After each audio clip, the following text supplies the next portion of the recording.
সার্বিক দেশ আশিক চৌধুরী সহ সকল ছেলেরা তোমরা সতত ভরে সুন্দরের দিকে অগ্রগতি বাড়াও। সুনিশ্চিত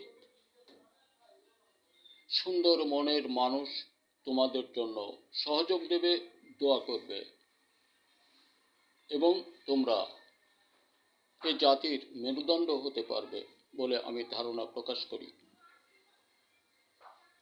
কেউ হতাশা হবার কোনো কারণ নেই, কারণ একটা বিষয় তোমরা তো সচেতনতা তোমাদের মধ্যে আছে। আমি একটু বলি, কথাটা আবিস্মরণীয় হয়ে রাখার মতো। দেখো, একটা সমাজ, একটা জাতি একটা দিকে মেতে পড়েছে, ওইখান থেকে ওদের ওই মত বিভেদ করে সুপথে আনা একটু কষ্ট হয়।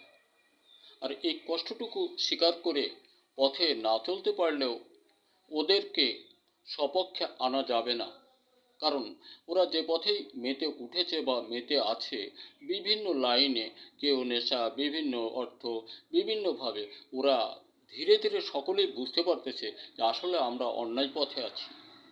আমরা ডক্টর ইউনূস সাহেবকে দিয়ে সংস্কার করি, দেশটা আমাদের হাতে নেই।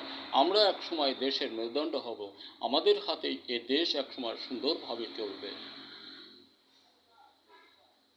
তোমরা তোমাদের চলার পথ সুগম রাখো।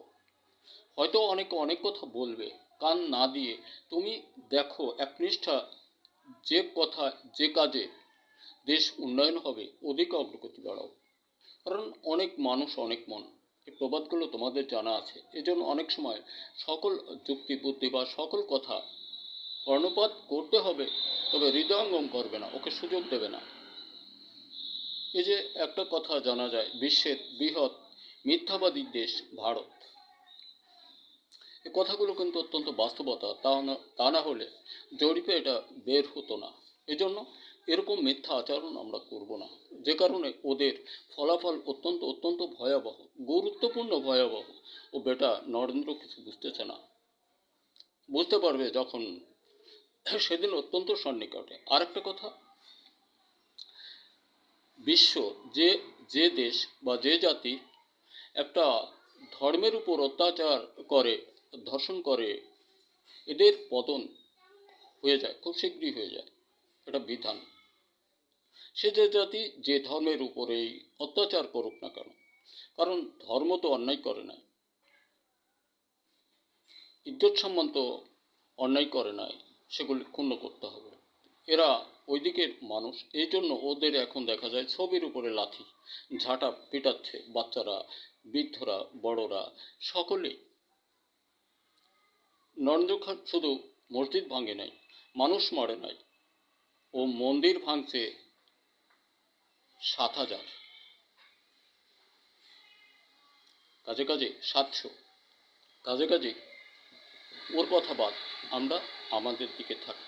এখন বোধ করি শেখ হাসিনা তার বাবার ফাতেহা, তারপরে ওরকম ভারতের মধ্যে ছবি টানাচ্ছে, মিলাদ মাহফিল করতেছে, কারণ ওদের তো অভাব নেই, এগুলো করতে পারতেছে। আমরা অভাবী মানুষ, আমরা ওদিকে যাব না, না গিয়ে আমাদের দেশ সুরক্ষার জন্য শান্তি শৃঙ্খলিতভাবে দেশটাকে ধরে রাখতে হবে। সেটা ডক্টর ইউনূস সাহেবের মাঝ দিয়ে উন্নত শিরে থাকার জন্য, এবং থাকবে। তোমরা আশিক চৌধুরী সহ যারা দেশের ছেলেরা আছো, সকলেই স্বরচিত লেখার মতো গবেষণায় তৈরি আবিষ্কার সফলতায় বাজারজাত করো, এবং দেশের সকল কৃষক বন্ধু আমরা যারা আছি, আমরা সকলেই চাষাবাদে লিপ্ত থাকি সুন্দর ফসল উৎপাদনের জন্য, সকল মুখে অন্ন দানকারী হিসেবে মহানকে সাথে রেখে। আমি মাটি ও ফসল দুর্জয় গবেষণায় সফলতায় আব্দুল গফুর। ধন্যবাদ। 18টি পণ্য মাটি ও ফসলের জন্য, মাছের জন্য 8টি, আর অন্যান্য বিষয় কিছু আছে। ধন্যবাদ। দেখা হতে পারে আরেকটা ভিডিও।